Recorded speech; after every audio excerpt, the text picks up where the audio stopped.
Far out in the uncharted backwaters of the unfashionable end of the western spiral arm of the galaxy lies a small, unregarded yellow sun.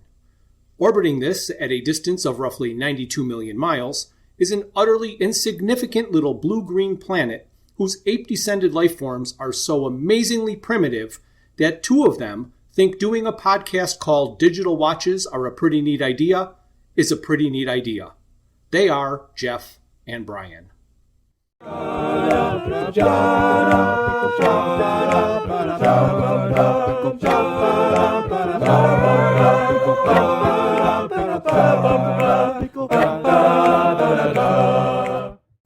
there, this is Jeff. I'm with my friend Bryan, and this is our Easter bonus episode.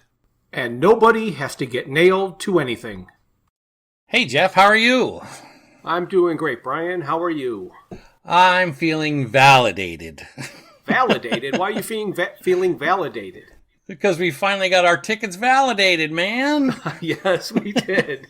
The gold package tickets that we bought for the June 2020 Wizard World convention were converted into Fan EXPO VIP tickets and were finally used in the April of 2022.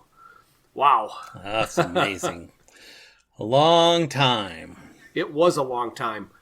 The VIP experience gets you some free swag, which included a couple of comic books, a t-shirt, a Disney Shorts vinyl collectible, a VIP lanyard for your special VIP badge, and a large tote bag to carry it all in. It also gave you access to the VIP suite, which, aside from mints, was basically basically a coat check for your coats and bags, and usually empty, a room with some tables. Yes. When I went back a couple times, I saw a couple of people in there, resting their head on a table or taking a nap, having a meal. Yeah, taking a nap or something. But you're right. Outside of the mints, I'm not sure what the VIP tent was for there. Yeah. Another not know what it is was something they called a virtual concierge. Yes. Never figured that one out, did we? No, we didn't. And it was part of the VIP package. We have no idea what it was. The big benefit of being a VIP, though, is that you could jump right to the front of the line for autographs, which eliminated all the tedious chatting, relaxing, and making friends that people were previously forced to do while waiting for autographs. Oh, that's good. Yes, absolutely. But we did manage to do that as well. So, we fit it all in.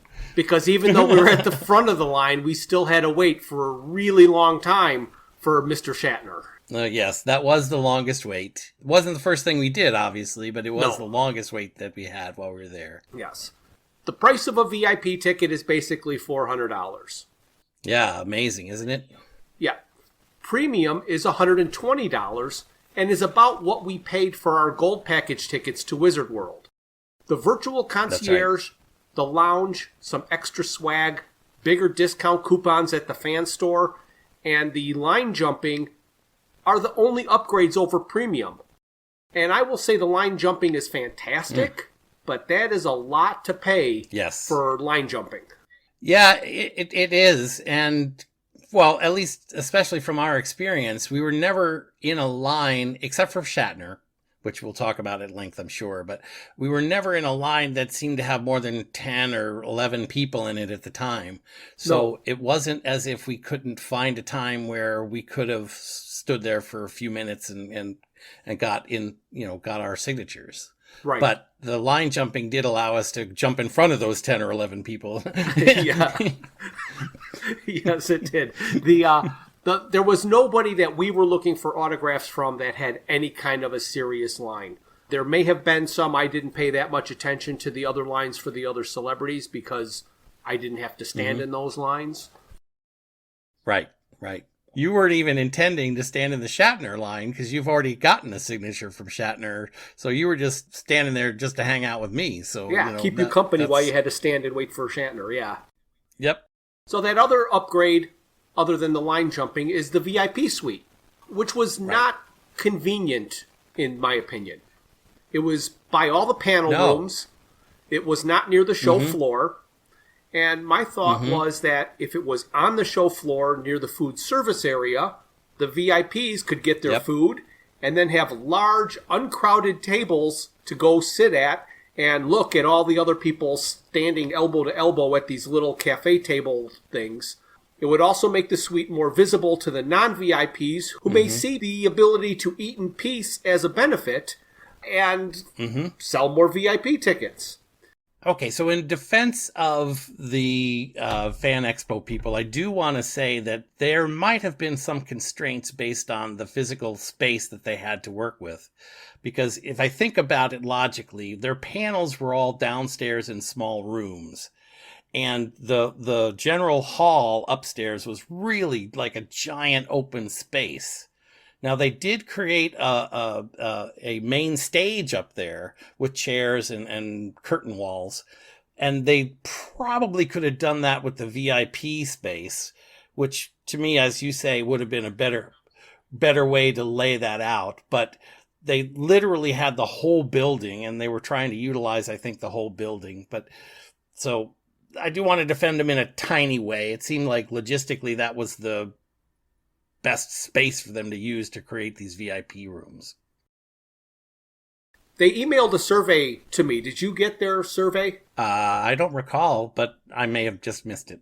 Yeah, well, or just deleted it as a Fan Expo email. But anyway, it had something about filling out a survey, so I decided to fill out a survey. And in there, they asked for different statements, so I put about the inconvenience of the VIP lounge.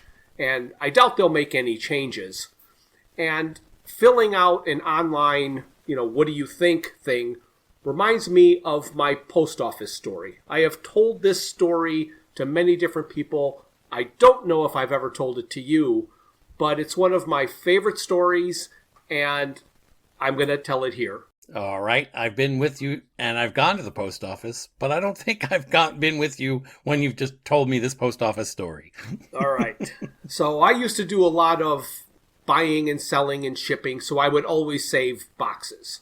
I had a porch where we just stored all of our boxes. My wife had ordered a package from somebody, I don't even remember what it was, but that empty box was on the porch, and it was about the size that I needed to ship whatever I was going to ship, so I grabbed the box. And when I looked at it, the box was a plain brown paper box that was shipped UPS. But the inside of the box was the bright, shiny, printed U.S. Post Office priority mail. So what these people did was they went to the post office. They grabbed all the free boxes, because you could just grab these free boxes, turned them inside out, and shipped UPS. And I thought, I'm paying a lot for postage because these people want to steal boxes. So I got on the U.S. Post Office site, and I was going to send them what I experienced. And I found some sort of send comment type of thing here. So I sat down and I told them this story, and at the end I said, you don't have to make it nice, but if on the inside of the box you would have priority mail printed everywhere, then people would be discouraged from stealing boxes and turning them inside out, because it would still say priority mail and everybody would know where that box came from. And I sent it off. And I think immediately I got one of those, we've received your comment, thank you, blah, blah, blah, we're very busy, blah, blah, blah, type of thing. And I'm like, all right. And then I thought nothing of it. A little while later, I don't know how long it was, I received an email back from the post office. I did not save this email, and I wish I had, but I didn't. But it was the single most condescending, insulting email I have ever received that basically said, leave the decision-making to the adults. That is the overall impression that I got from this email. And I was like, well, heck with you then. I mean, I'm trying to help you guys, and you're going to send me this email. So I'm like, forget it. And I put it out of my head, and that was the end of the story. 6 8 months later, I don't know how long it was, I go into the post office because I needed a priority box, and lo and behold, the inside of the priority boxes are all printed with priority mail. And I'm like, oh, come on. Now, did this guy just insult me and then tell somebody my idea and get some huge bonus for clever thinking? I don't know. Absolutely. You know that happened. Well, actually, I am convinced that 6 or 8 months is not long enough for the post office to make any type of change. So it had to have been in the works. You're right. 6 or 8 months.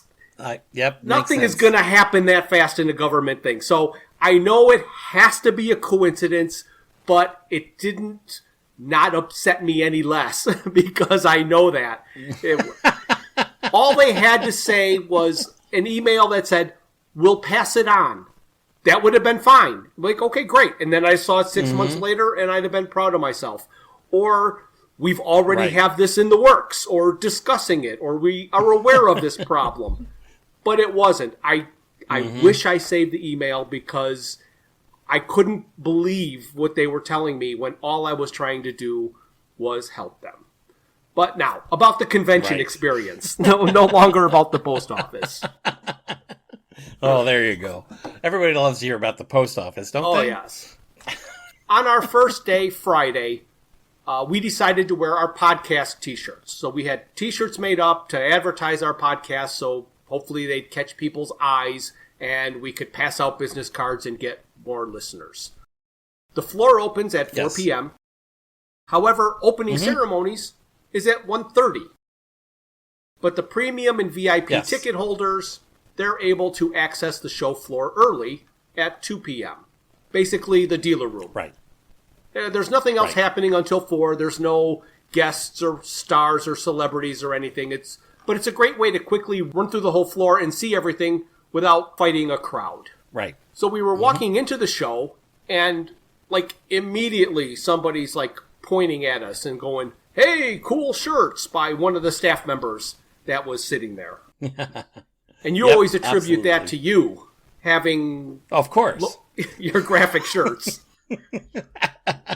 Well, yeah, I'm sure I haven't told. Well, you know the story because you've actually witnessed it, but and people don't believe me when I tell the story because they haven't been there or seen it. But my wife will attribute it's true, and I know that you've had it happen. I've had it happen to be in your presence, but for some particular reason, if I happen to be wearing a graphic T-shirt and say it's got guitars on it or a motorcycle on it or whatever, people will stop and start talking to me about my T-shirt and just start a conversation right in the middle, like, "Oh, I've got a Gibson guitar," just like that. And nobody actually believes that people will do that, but they do, that people will do that. So I frequently will try to avoid wearing a graphic T-shirt because I know that it has that effect on the general public. Of course, I also consider that, well, let me phrase it this way. There are people in the world that have what has been colloquially referred to as a resting bitch face. Yes. I'm not talking about female or male here. I'm talking about the fact that they have a face that people look at and then immediately want to avoid. Yes. So I'm blessed with the opposite. I have a face, or my eyes smile, or whatever, that I invite people in, and it's very common, and you've seen it. Yes. Correct? And I have the opposite face. I don't know if I have resting bitch face, but I have a keep away from me face. Yes. Which is odd because it doesn't seem like it's in your nature, but I do know that that's the way people react. So, well, that's what's funny.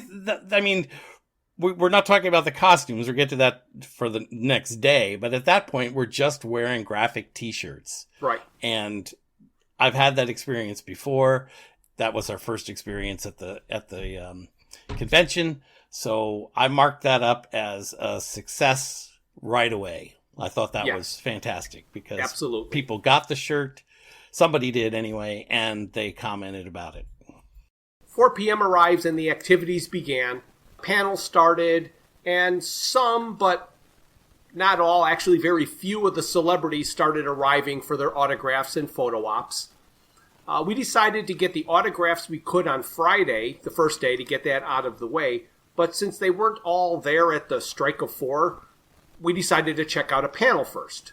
And the first panel we went to was called Best of the Worst.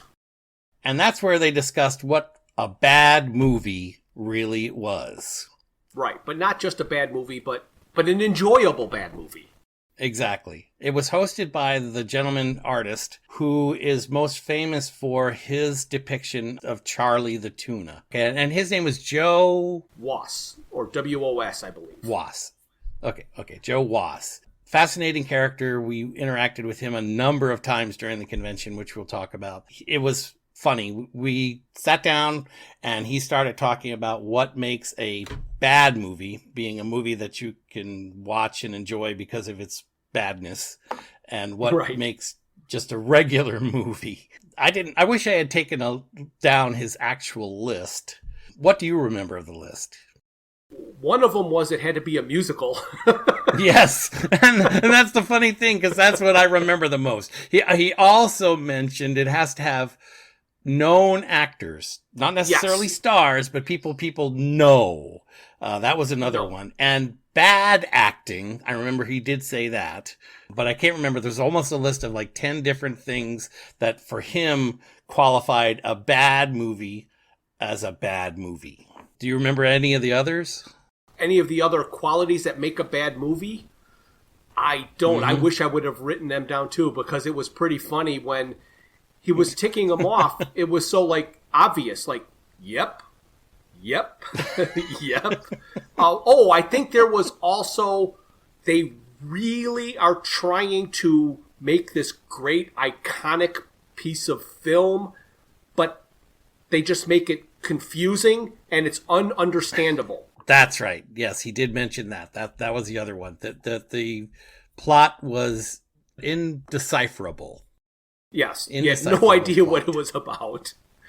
But you get the feeling that they think this is Academy Award nominating gold. Absolutely. So now we can get to a couple of the movies that he put on the list. The Room is the quintessential bad movie. I've got The Return of Captain Invisible. I've never seen it. Tiptoes. Neither have I. Haven't seen Never seen Tiptoes. Nope. The Apple.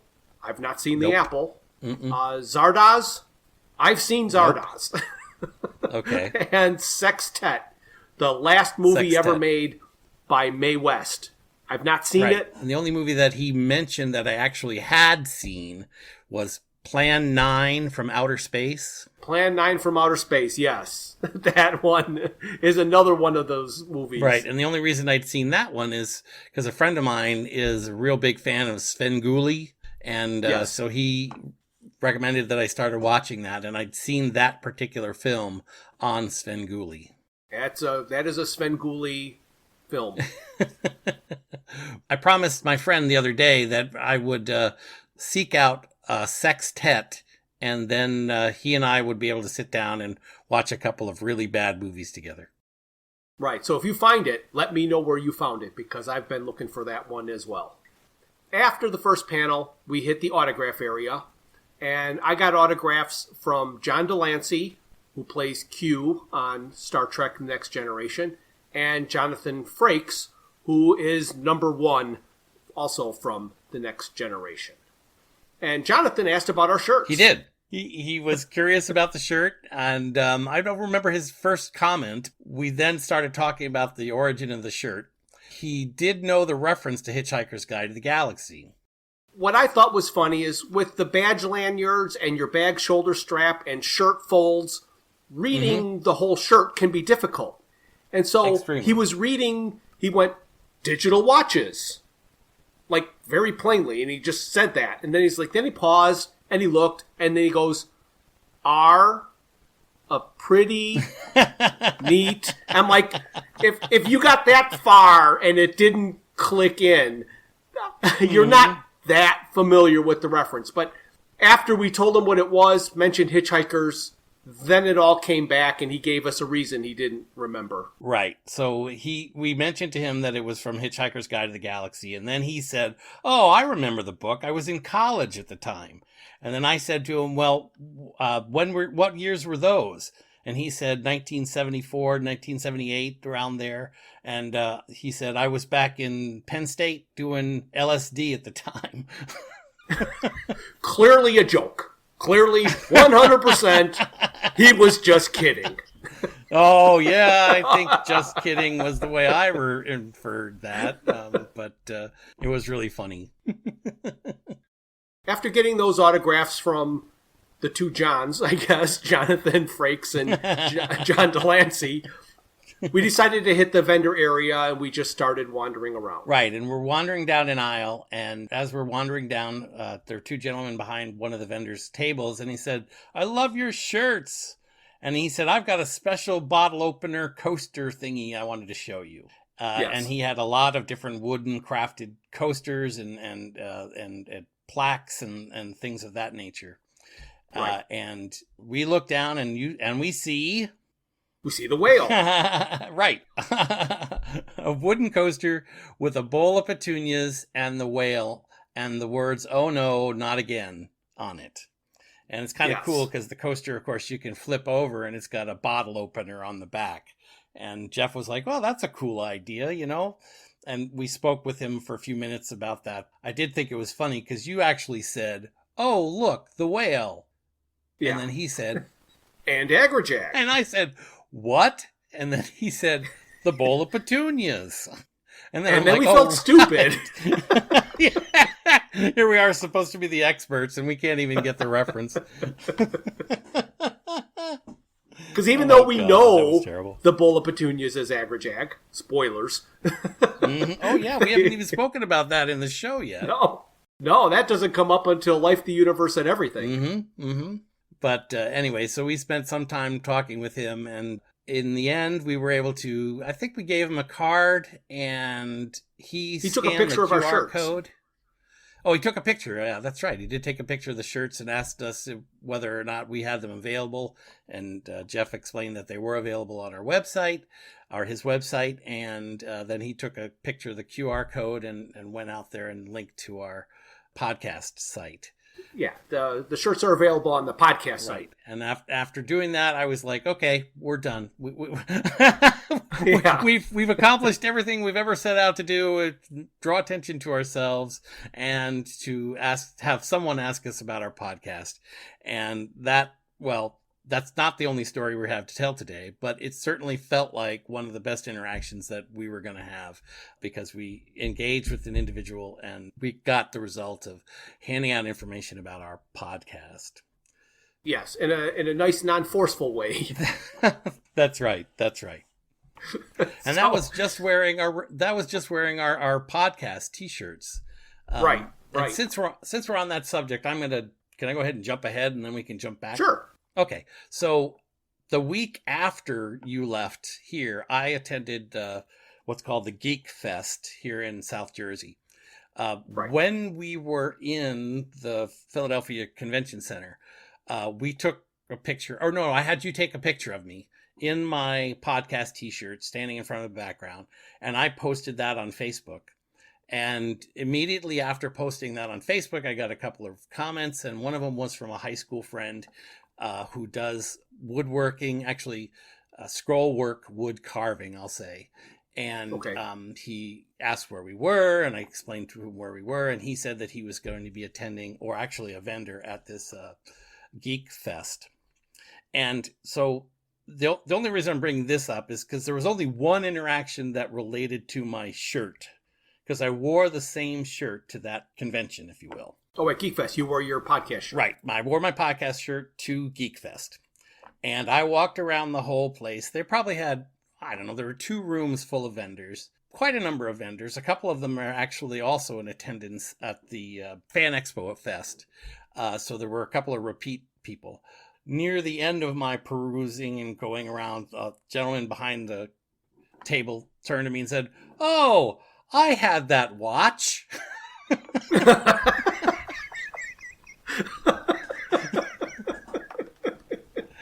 Oh gosh. And ever since we started this, I thought it was a little, we're crazy people. So why we know why we chose the joke that we chose and why we chose what we did about the title of our podcast. But yes. I don't know that we could have made it any more complicated if we had tried to. So I'm holding up my shirt, and you can see me on the video here. I'm holding it up for you. Yeah. And I say to him, well, it's really not about the watch. Although I had a digital watch similar to this, and I explained to him that it was about Hitchhiker's Guide to the Galaxy and 42, and then he kind of keyed in and got it. That was my other shirt at a convention story.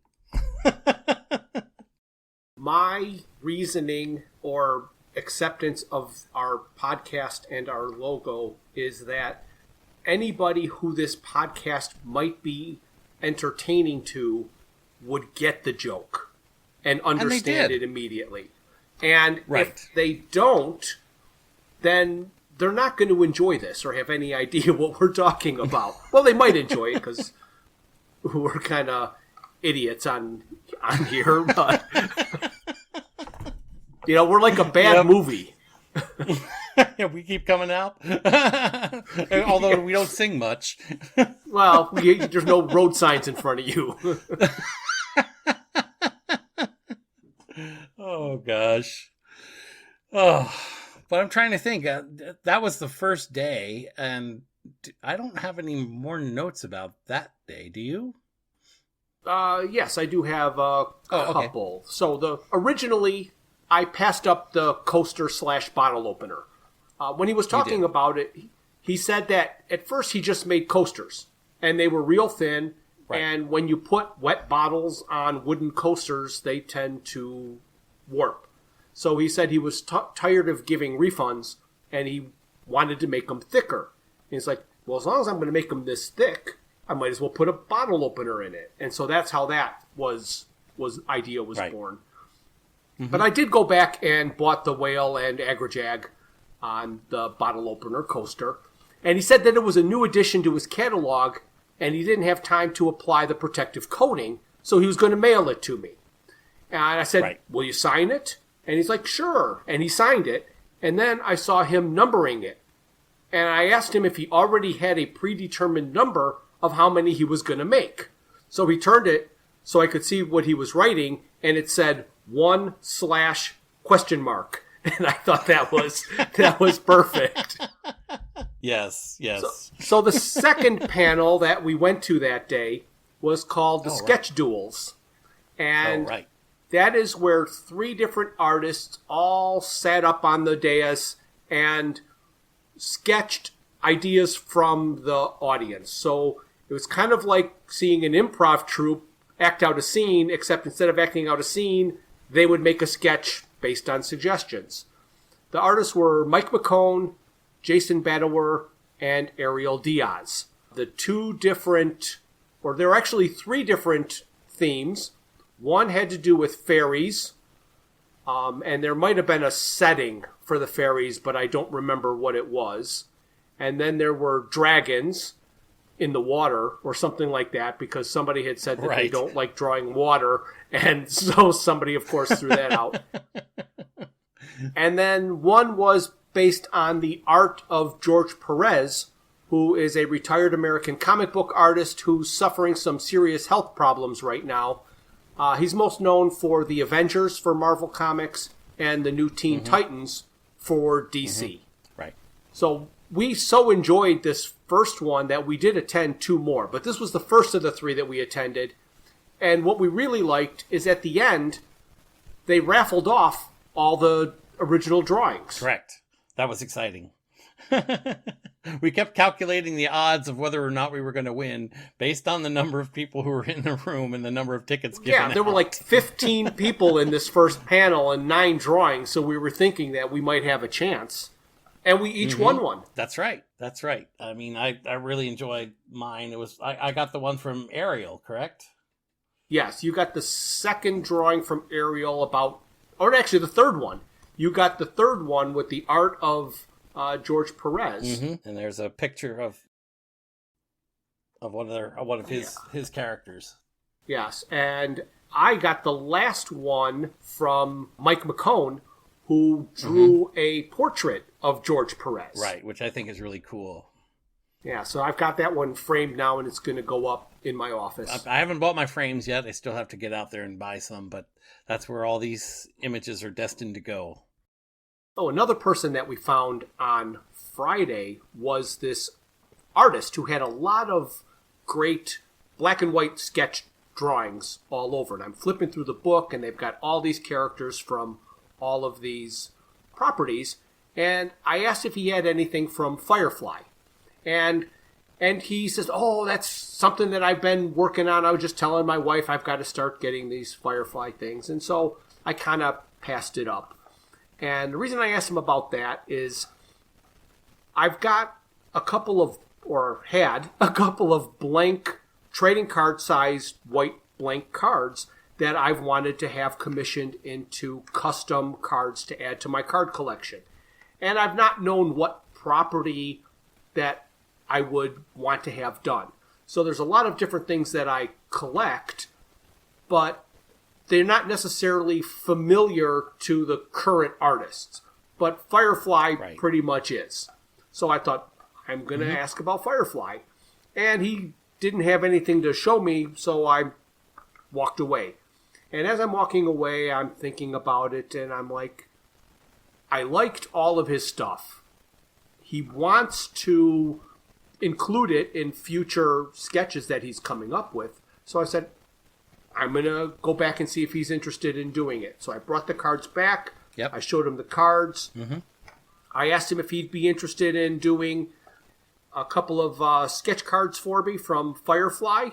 And he's like, oh, that's kind of funny because I did those long time ago for a card set. So when a Firefly trading card set came out, or Serenity, I don't remember which one it was, he had done some of the sketch cards for it.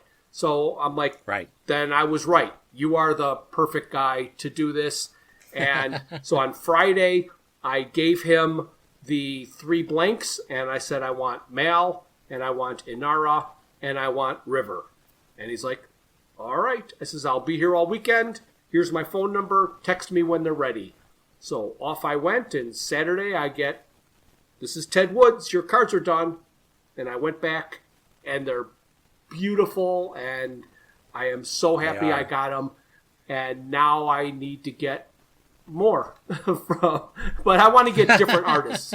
Because if you've ever collected cards and you've got sketch cards, they've got all these different artists. So you always get all of these different styles.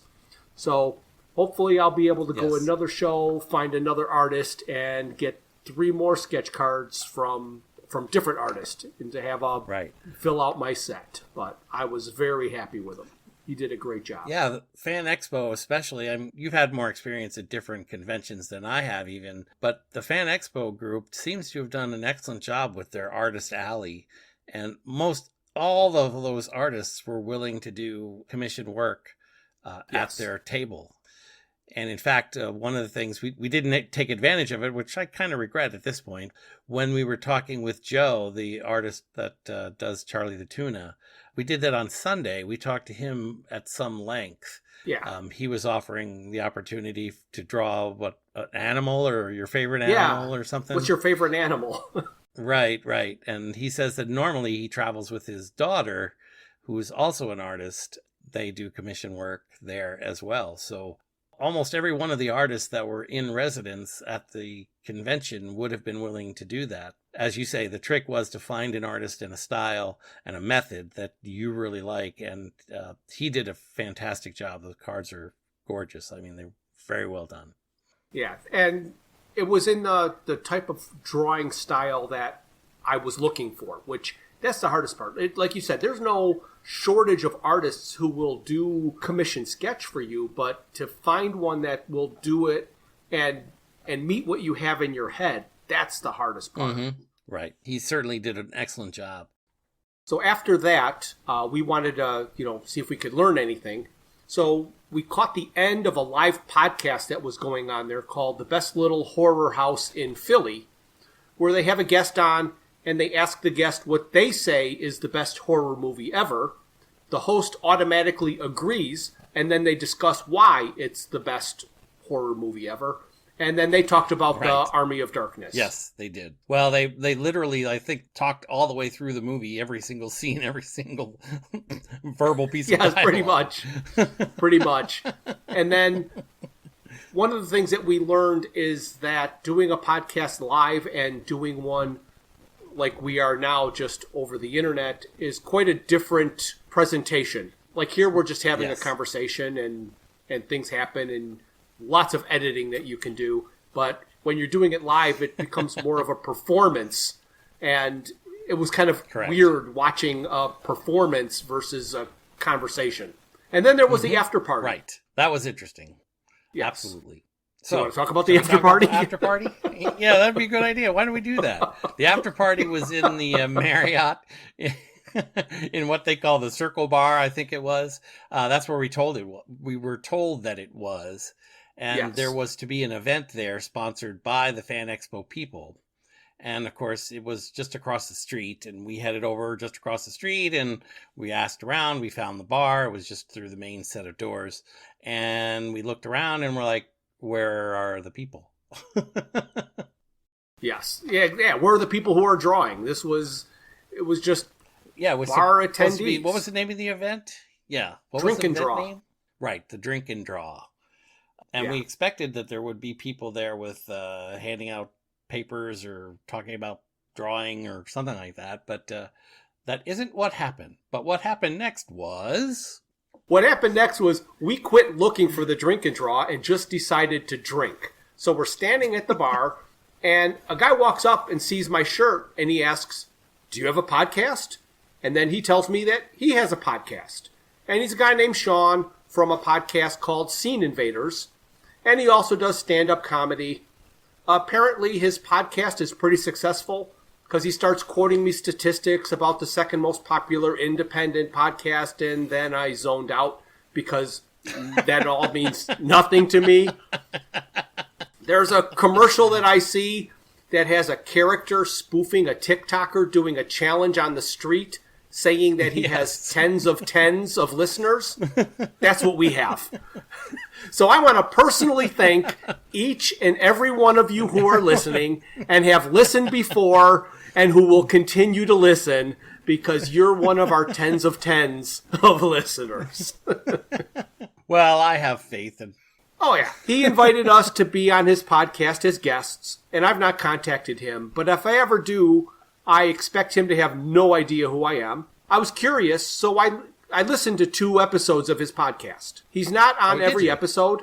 Yeah. Okay. He's not on every episode, so I had to scroll a bit to find one that he was on and that it was about a subject I was familiar with. So the first one I listened to was about the latest Spider-Man movie. And in it, I swear he said this, or one of them said this. They said they wish they found someone hotter than Zendaya to play MJ. And I was waiting for a laugh, like it was a joke, but it never came. And I'm like, hotter than Zendaya? That's a tall order. But apparently they're not Zendaya fans. No, I guess not. The podcast started out like a morning zoo radio show, and I was expecting cowbells and noisemakers and sound effects, but there wasn't any of that. And the tone calmed way down to just normal conversation very quickly. So that whole high energy, fake stuff, that ended right away. So I was happy about that, because I don't have that much energy, and if we ever get invited to that podcast, there'd be no way I could keep up that level. And the second one that I listened to had none of the morning zoo feeling. However, a common joke that ran through both episodes had to do with them sticking things up their butts. Oh, jeez. So I bring that up as a segue to talk about our Valentine's episode. Oh, gosh. Well, before we get to Valentine's Day, and I know that was a conversation that we wanted to have with this particular gentleman, he was actually a volunteer with the group, that was hosting the expo. Yes, he was part of the crew. Right. His memory of the event might be quite different than our own. Yes. Anyway, about our Valentine's Day special Not Safe for Work episode. I don't want to go into too much detail here, but circumstances were such that I interpreted that we upset or offended somebody. So I immediately edited the episode and changed out the episode. And I reached out to this person about it. It's been 2 months, and I've never gotten a response. Everybody I have talked to, including Sean from the bar, says to put back the original episode. So I have. Okay. If you listened to the Valentine's Day episode and do not remember anything about Pop-Tarts, and you'd remember... or anything extremely offensive. You heard the edited version. So the original is back up if anyone wants to hear how we offended somebody with Pop-Tarts. And that statement's a little misleading. No, we wouldn't do anything misleading. No. We finally found the drawing group. Yes, we did. As we were about to leave. Yes, we were on our way out, and lo and behold, there's a whole group drawing in a side alcove.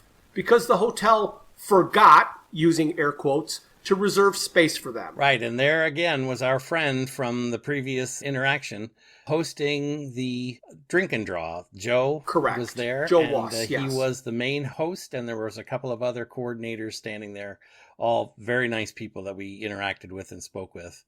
So we got to talk to Joe a little bit, and he explained how there was a group of nurses who initially refused to give up their spot in that alcove, and so they were just going to do it around them. So he played some loud, annoying music, and apparently that did the trick because the nurses left because they couldn't take it anymore. But the drink and draw is he would throw out a theme, and people would drink and draw, and a prize went to what he felt was the winner based on his mood. Because it didn't have to be a good drawing. No, that was the point. I think he referred to as the individual creator's creativity, not their style or technique. Correct, yes. AKA his mood.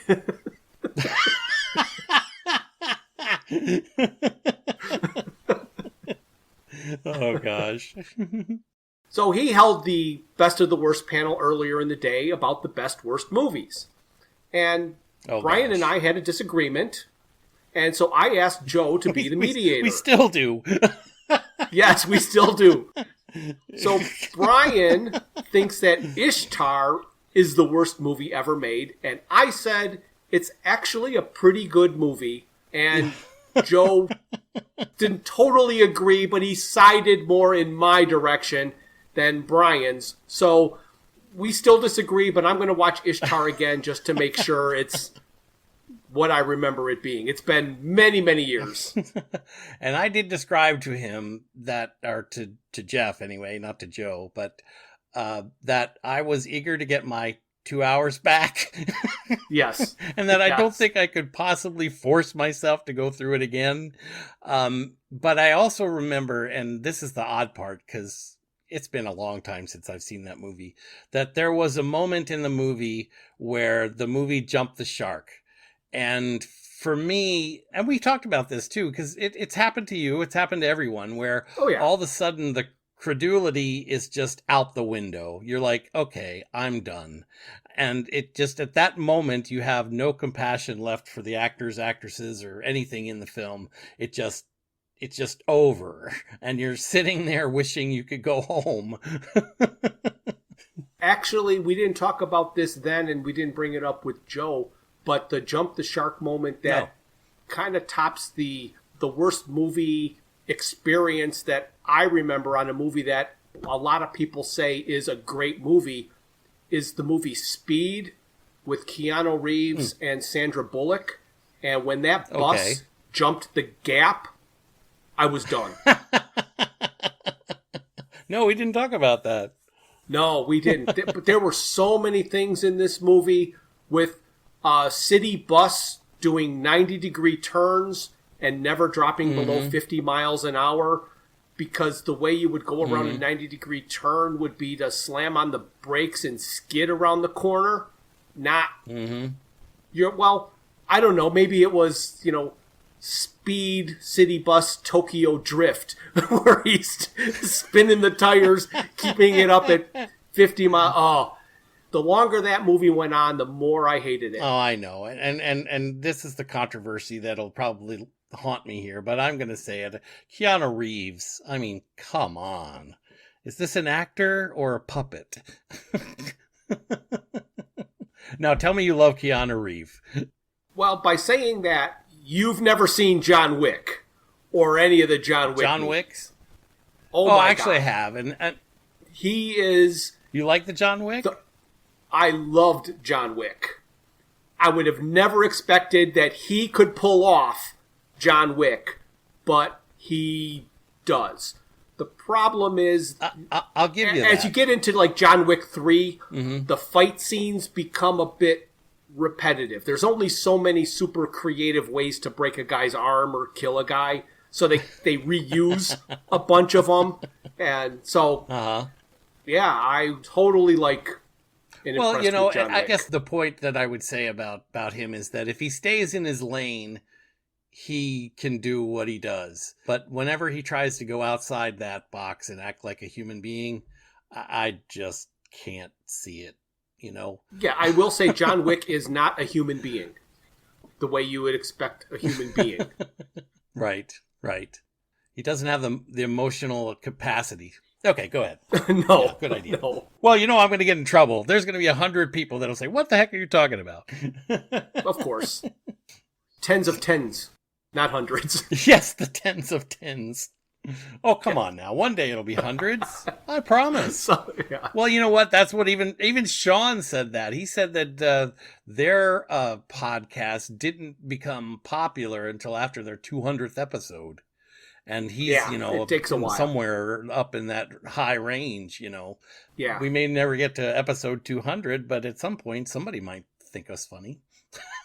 We gain a few listeners every week. I kind of watch the metrics, and I'm always surprised when all of a sudden somebody has listened to the first 3 episodes, like after so long of a time. So we are being discovered little by little. If you like this show, tell a friend. If you don't, tell an enemy. There you go. And make them listen. Yes. So day 2 is Saturday.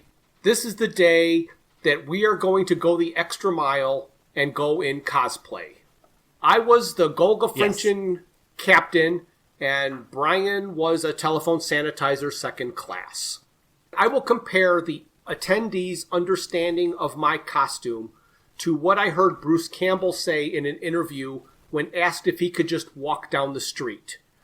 It was something like, 999 people will walk right past me, but the 1,000th person will fall down and pee himself. So very, very few people had any idea what my costume was. And some who didn't know wanted to know if I was Captain Stubing from the Love Boat. Yeah. You describe yourself at the time as a crazy old man, carrying a rubber duck. One of the things that I thought was the funniest about this whole thing is as we were discussing earlier, I have the open face and you have the more closed, if you will. So it's in our nature to be the opposite of the way we were dressed that day. You were in a costume that was quite open, it was like wide open kind of a costume. Noticeable. My costume, I went into the bathroom before we even got to the convention, and I saw a guy wearing the same outfit as I was. Yeah. You were a guy in a hoodie. I'm a guy in a hoodie with a pair of sweatpants on. So, I mean, I wish, now that the convention is over, we've had an opportunity to rethink the costume, and I think that the next iteration of my costume is going to be much better, and because it's going to be better, I think will be much more recognizable. Right. So to give a little bit of a spoiler, my intention is to change my costume from a Golga Frenchen telephone sanitizer second class to number 2. So Yes. at that, I will be dressed more appropriately he looks more like a ship's captain, definitely like a waiter or someone like that on a ship. I'll be wearing the captain-y hat and the double-breasted jacket and that kind of thing. So it'll look far more like a costume. Yes. And you'll have your Killazap gun. My Killazap gun. Definitely going to have the Killazap gun. So it'll play better together, because as I was looking at and re-experiencing things, I was thinking to myself that the beautiful logo that you designed on the back of my hoodie was really the key feature of my jacket. Or of my costume, I should say. And if I had been walking around with you backwards, it might have made more sense. Yeah. Yes. Yeah, all the people behind us might get it. Exactly. So people would come up and ask us to explain, because they had to. They had to figure out what this bathrobe and rubber duck and captain's hat had to do, and gin and tonic had to do with anything. And some people, they knew the Hitchhiker's Guide, but they only know the first book, and they're not aware of the TV series or the radio show or the second book where those characters come from. There were a few who figured it out on their own, and those were the ones that were most impressed. Right. So if we started off, and this is not necessarily in the order that we met them, one of the individuals that was like immediately turned on to what the characters were and who they were was a gentleman by the name of Alex. Yes. He worked locally at the Pennsylvania Hospital. He's a member of their medical staff. I don't recall exactly what he did. He was dressed very, very well as a hologram medical doctor from the Star Trek series.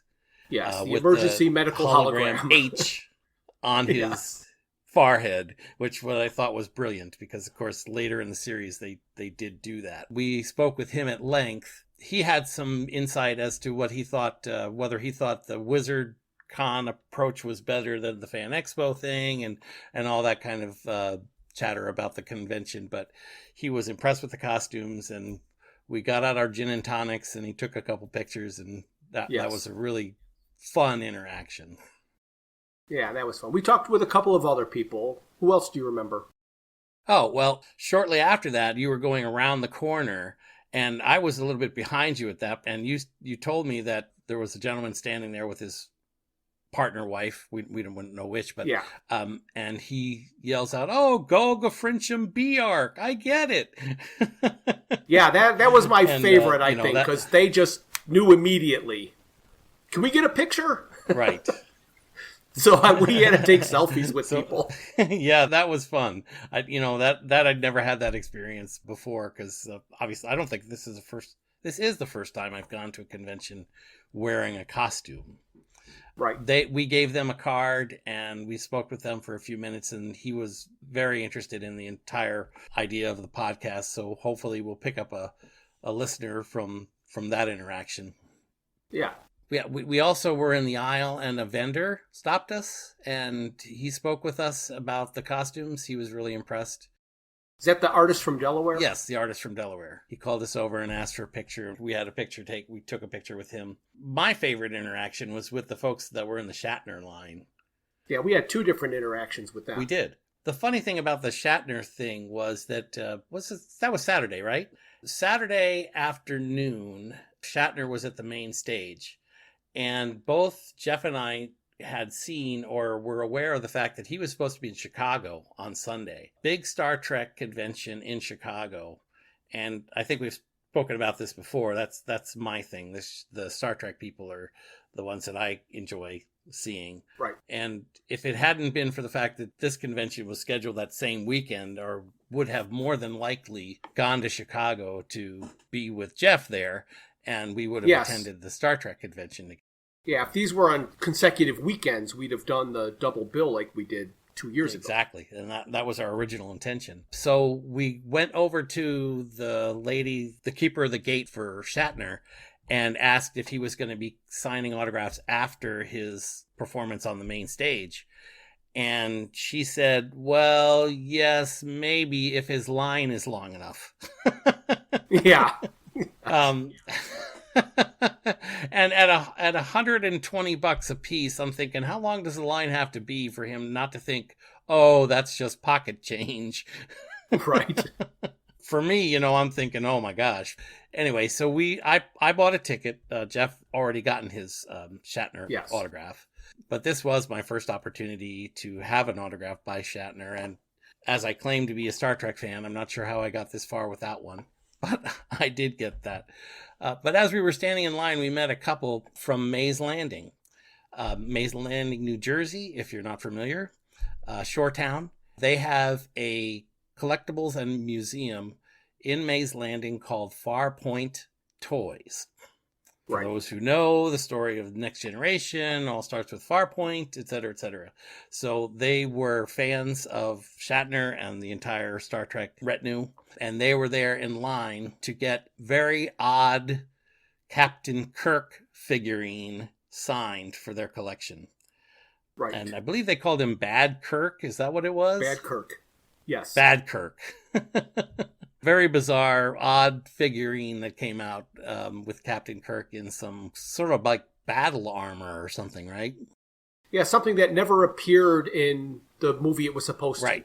Right. So they had sold many of these particular character pieces because they come up quite often because people don't know what they are or why they exist. So they decided for their collection, their own museum collection, they wanted an autographed version.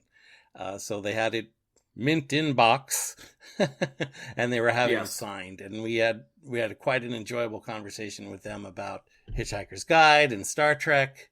Then after the signatures, which unfortunately for us, we had to stand in line for an hour and a half, was it? Or closer to 2 hours? I think so. Yeah, closer to 2 hours by the time he came back. And he did, in fact, come back. And because of our VIP tickets, I was first in line. And the interaction was very short, but pleasant. Yes. And we moved on from there. So we're wandering around the convention, and it's getting later in the evening.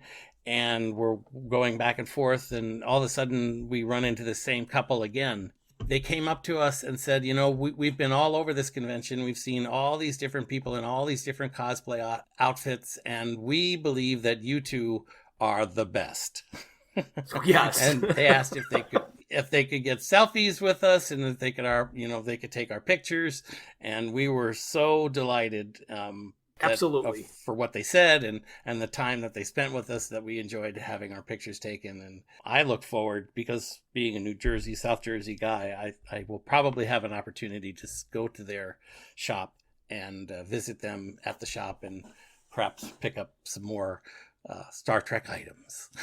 Yes, you have to check that place out. Mm-hmm, definitely. I'm not sure which of the couples that we ran into said this. They were wondering why, as for iconic as a series as Hitchhikers is, that it doesn't get more cosplayers.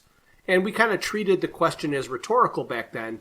But my answer would be that it's not current enough, and that there are not enough young people reading it for the first time, and there are not enough old farts like us interested in dressing up in cosplay because they have a podcast to shamelessly promote.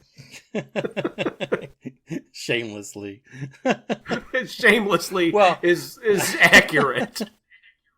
Right, and even though you were dressed as the Golga Frincham captain, you wouldn't have agreed to go as the Golga Frincham captain if you had to wear what he was wearing in the show. No, that would be because obscene. Of course he's either naked or wearing a pair of swim trunks in the bath. In the bath, yeah. I wasn't going to carry around a bath, which would have been pretty damn funny.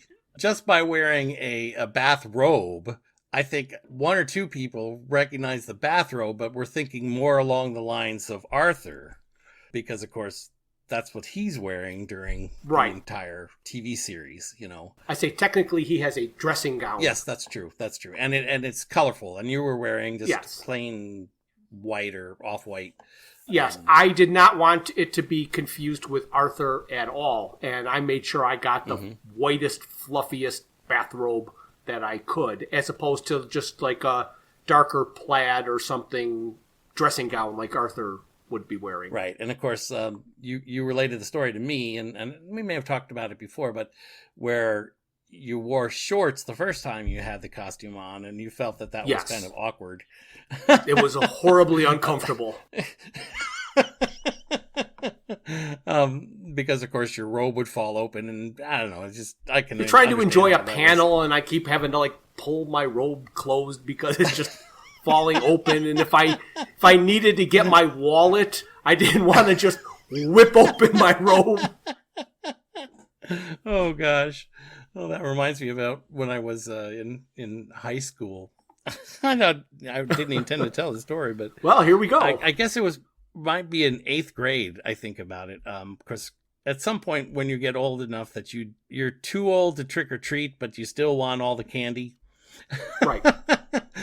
And so I remember it was that particular time. So I decided to go as a flasher. So I wore this long trench coat and a pair of swimsuit underneath it. Yep, swimsuit and socks.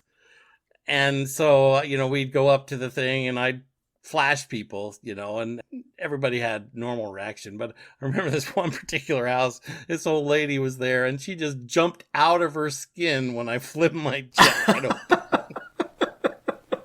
I mean, I wasn't naked underneath, but so I got the trick and the treat. Yes, flashers and streaking, that was a big thing back in the 70s. It was. I could appreciate the way you felt in the shorts, but of course the long pants, they were just fine. They got the job done. Yes. So I have to say that the overall experience was just phenomenal. I'm excited about a bunch of things that happened. I think we have a little bit more time for a few more, so shall we go on? So for me, that ended Saturday, and the last day was Sunday. And Sunday was not a cosplay day. It was basically a walk around the dealer room day.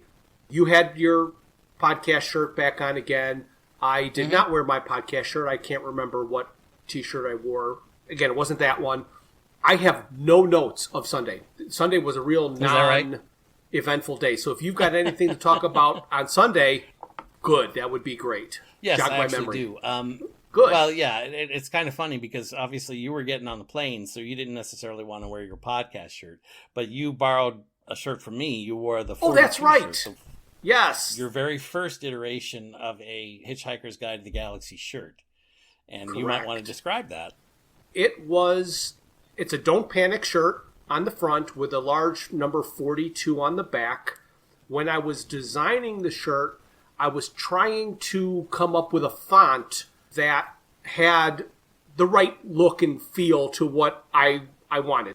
I wanted it to have an artistic font. I didn't want it just to be a normal font. So I'm scrolling down different fonts that I can find, and I found one called Branching Mouse. And I'm like, mice, here we go. This is it. So I created this Don't Panic shirt with Branching Mouse font, a normal 42 on the back, and that's what we wore first time we saw the movie in the theater back in 2005. Right. That's right. And I still have that original shirt, and that I actually had two copies of that particular shirt, and you wore that because you were getting on the plane later that afternoon, and it just kind of made sense.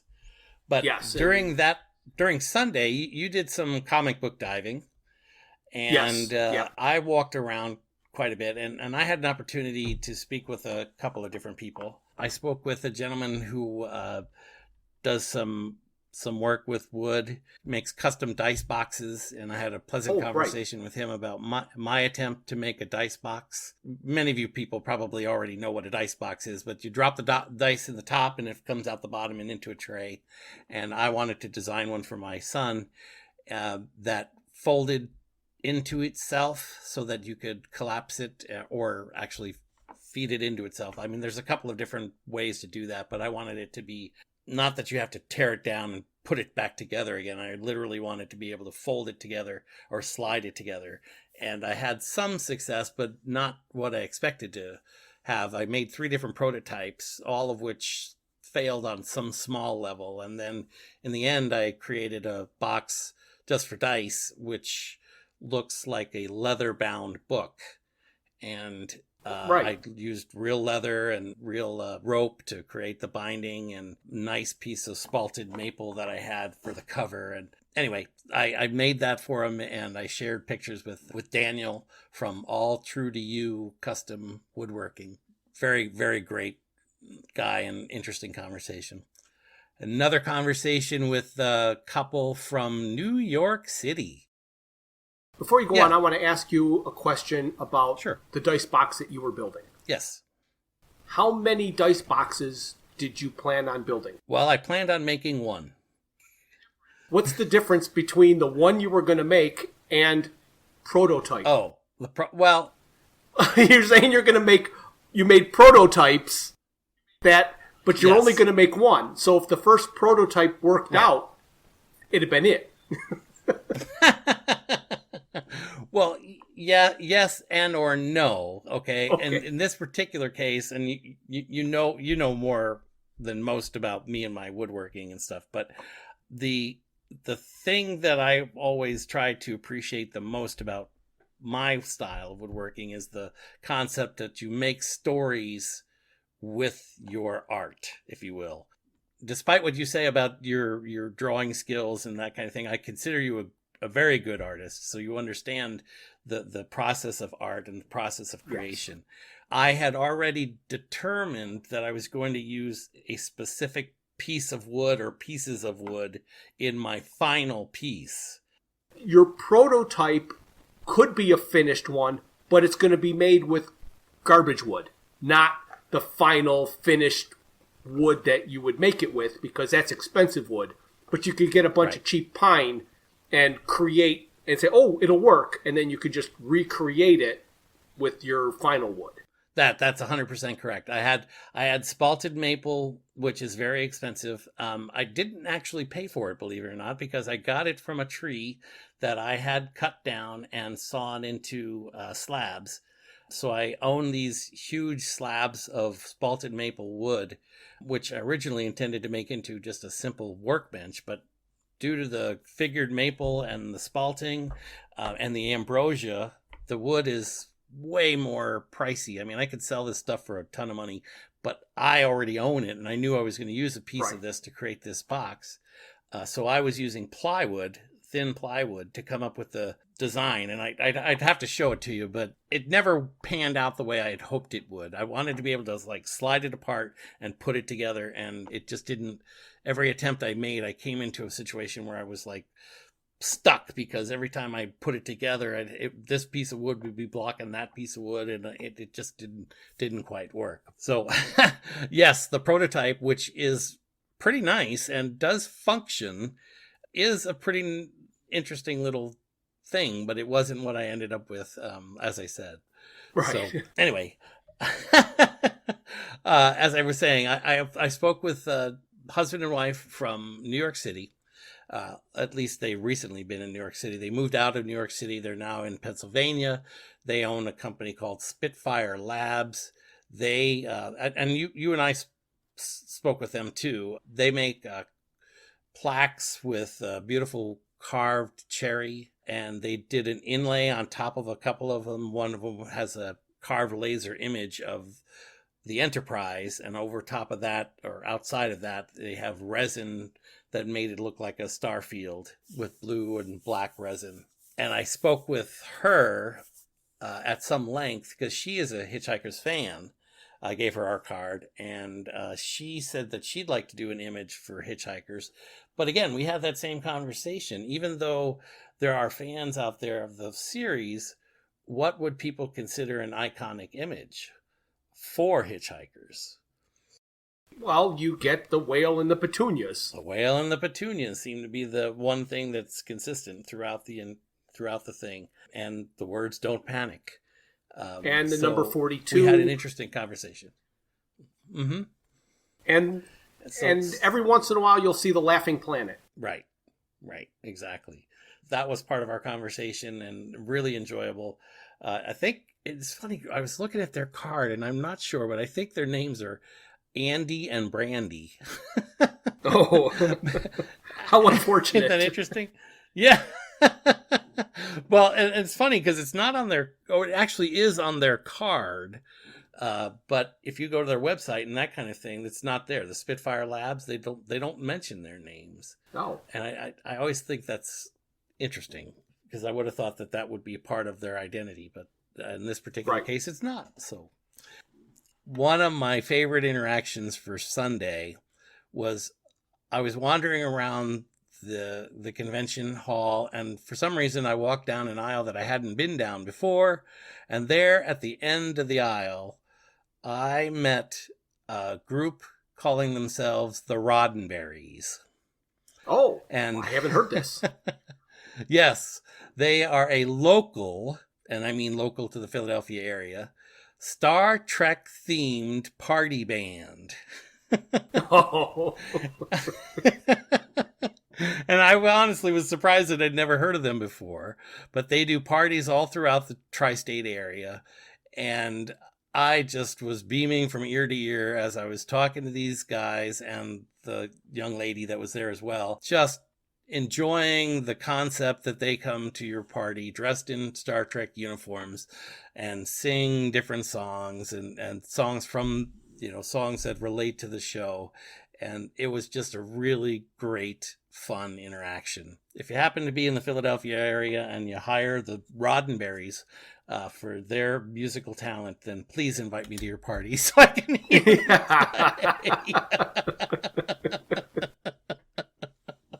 because I'm going to qualify myself as one of their super fans from now on. Without hearing a note. Without hearing a note. It doesn't matter what it sounds like. I'm still going to enjoy it. Did you ask them if they had a theremin? Oh, I did not, but I should have. That would have been perfect. Those are some of my recollections for Sunday. I want to tell you a little bit of my story for the following weekend when I went to Geek Fest. Oh, yes, absolutely. When we were at the convention in Philadelphia, I got the comment on my Facebook. And so I decided that I would, in fact, like to go see my friend from high school. I had seen some of his work online before because obviously he would post it and that kind of thing. So I did. I went to the convention there, and it turns out that it wasn't very far from my home. And there were quite a number of vendors there, some interesting companies that were involved there. And I went over to his booth, and we had a great chat and talked and that kind of thing. But while I was there, I did buy a couple of pieces of his. And what's interesting to me is that he does most of his, I don't even know what you call them, carvings, I guess, using a scroll saw. Unlike the much more popular, much more available laser cut approach, he's actually using handwork and a scroll saw. And he was talking to me about the meditative feeling that gives him, that allows him to de-stress after work, where he can sit down at the scroll saw and work that image. So I purchased, while I was there, a portrait, if you will, of Spock. Yes, you showed it. It's impressive, especially done with scroll saw. Yep, earlier. Yes, that's the thing, because you have to appreciate, at least I appreciate it in a woodworking style, the use of a scroll saw. It's tedious work when it's done with such expertise. Like, I'm really impressed with what he was able to do, and the piece that I got.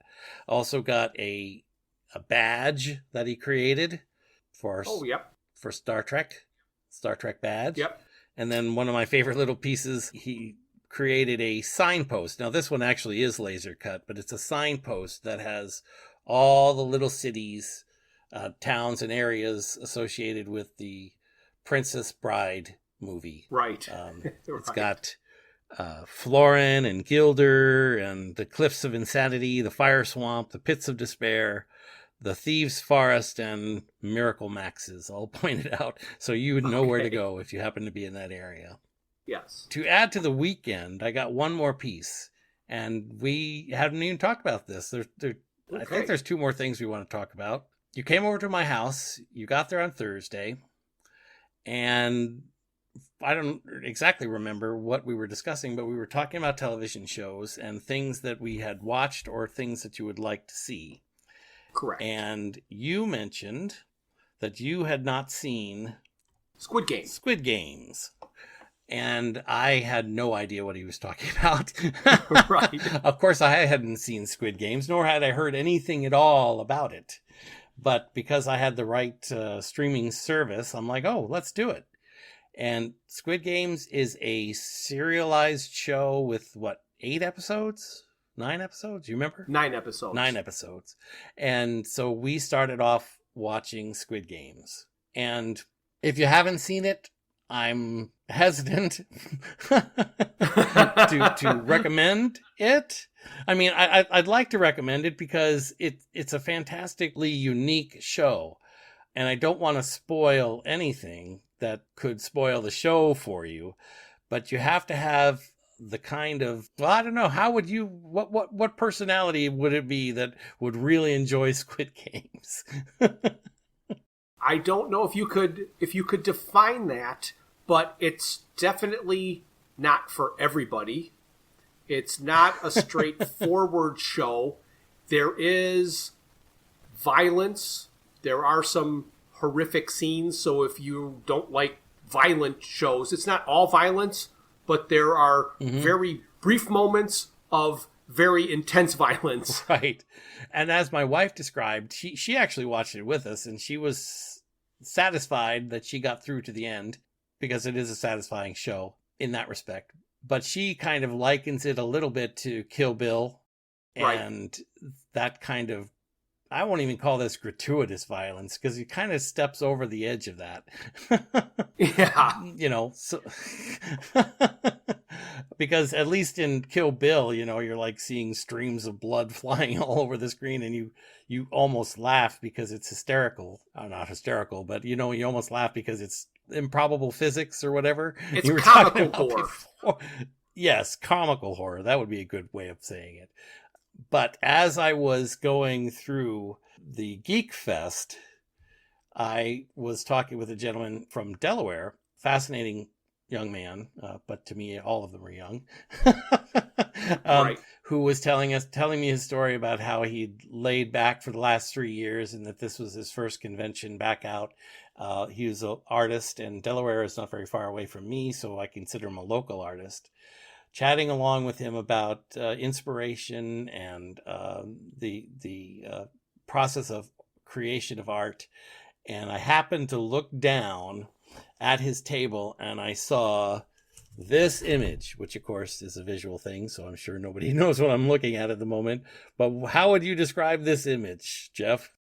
Let's see. A person in a pink hooded onesie with a fencing mask with a square on it, holding a machine gun. So that is a description of a series of characters in Squid Games. They are the more director types, the squares, if I remember correctly. Or are they security? Like a boss, like a security boss. Yeah, well, it'd be a triangle, I think, was security, and then there was circles. Okay. So there was circles, squares, one square, a lot of circles, a lot of triangles. Yep, you got it. So when I saw that image, I'm like, gotta take this home. It's representative of the weekend. Right.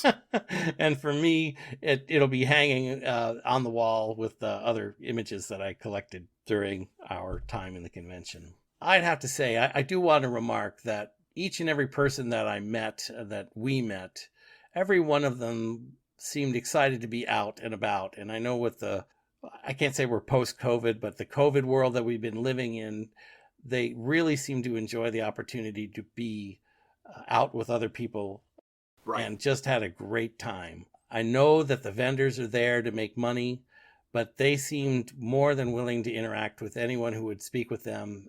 It was just a joy for me to be able to talk with a whole bunch of people. And I know that they maybe were looking to make more money.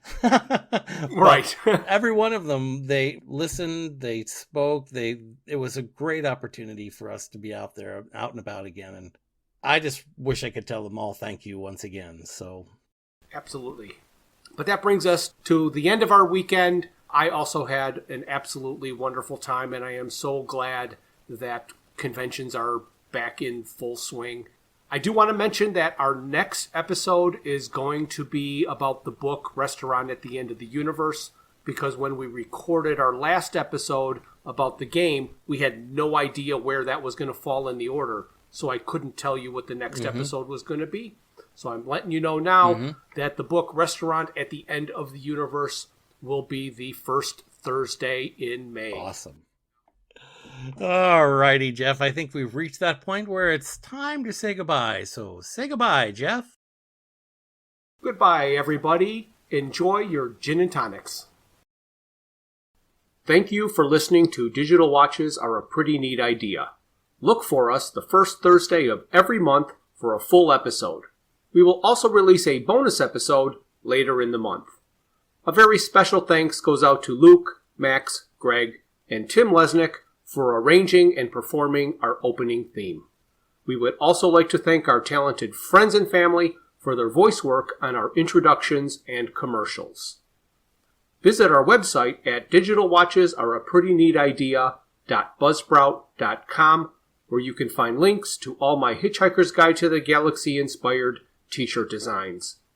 You can find us on Facebook and YouTube as Digital Watches Are a Pretty Neat Idea, on Instagram as Watches Idea Podcast, and on Twitter at Watches Idea. If you'd like to contact us, our email is digitalwatchespodcast@gmail.com.